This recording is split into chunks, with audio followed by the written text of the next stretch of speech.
గుంటూరు జిల్లాలో కలరా కలకలం రేపుతోంది. మరో 7 కలరా కేసులు నమోదయ్యాయి. గుంటూరులో 3, తెనాలి అంగలకుదురులో ఒకరికి కలరా సోకింది. కృష్ణా జిల్లాలో మరొకరి కలరా సోకినట్లు వైద్య అధికారులు తెలిపారు. అప్రమత్తమైన అధికారులు వైద్య శిబిరాలు ఏర్పాటు చేశారు.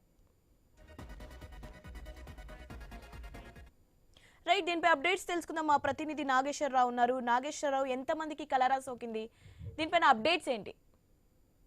సో ఏదైతే గత 5 రోజుల నుంచి డయేరియా కలరా వ్యాధులు గుంటూరులో ప్రబలటంతో గుంటూరు ప్రజలు భయాందోళనకు గురవుతున్న పరిస్థితి అయితే ఉంది. దీనికి సంబంధించి ఏదైతే గుంటూరు పట్టణంలో 3 కలరా కేసులు నమోదయ్యాయని నిన్న రాత్రి వెల్లడించిన పరిస్థితి అయితే ఉంది. దీనికి సంబంధించి డయేరియా కేసులు కూడా 82గా అయితే నమోదైనట్లుగానే చెప్పిన పరిస్థితి అయితే ఉంది. అయితే దీనికి సంబంధించి మొత్తంగా ఏదైతే దీనికి సంబంధించి 150 మంది గుంటూరు జీజీహెచ్ కి రాగా వారిలో మొత్తం 50 మందికి పూర్తిగా కోలుకొని డిశ్చార్జ్ చేయాలని కూడా అధికారులు వెల్లడించిన పరిస్థితి అయితే ఉంది. మొత్తంగా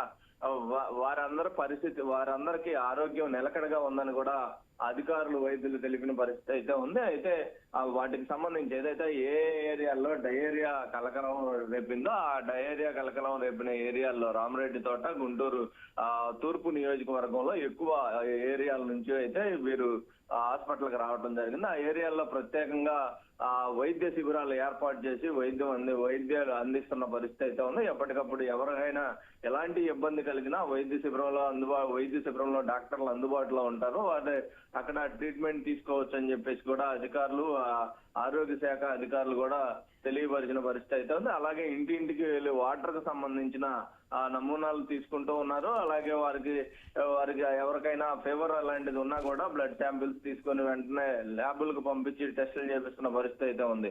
అలాగే దీనికి సంబంధించి పూర్తిగా గుంటూరు జీజీహెచ్ లో అయితే కంట్రోల్లో ఉన్నట్లుగా ఈ యొక్క డయేరియా గానీ కలరా గానీ పూర్తిగా కంట్రోల్లో ఉన్నట్లుగా అయితే అధికారులు చెప్తున్న పరిస్థితి అయితే ఉంది. అయితే తాజాగా ఈ రోజు మొత్తంగా ఎయిమ్స్ హాస్పిటల్, మంగళగిరిలోని ఎయిమ్స్ హాస్పిటల్లో 7 కలరా వ్యాధులకు సంబంధించిన పేషెంట్లు ఆ హాస్పిటల్లో చేరినట్టుగా ఇప్పుడే అందుతున్న సమాచారం మనకి. దానికి సంబంధించి ఆ 7గురిలో మొత్తం 6గురు గుంటూరు జిల్లాకు సంబంధించిన వారు కాగా ఒకరు కృష్ణా జిల్లా నుంచి వచ్చి మంగళగిరి ఎయిమ్స్ దీంట్లో జాయిన్ అయినట్లుగా మనకు తెలుస్తుంది.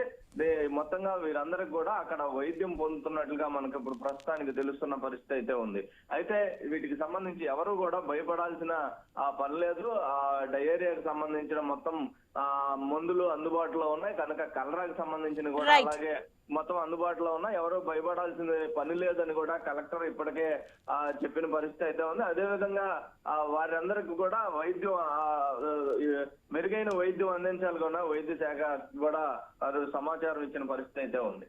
Right, thank you Nageswararao.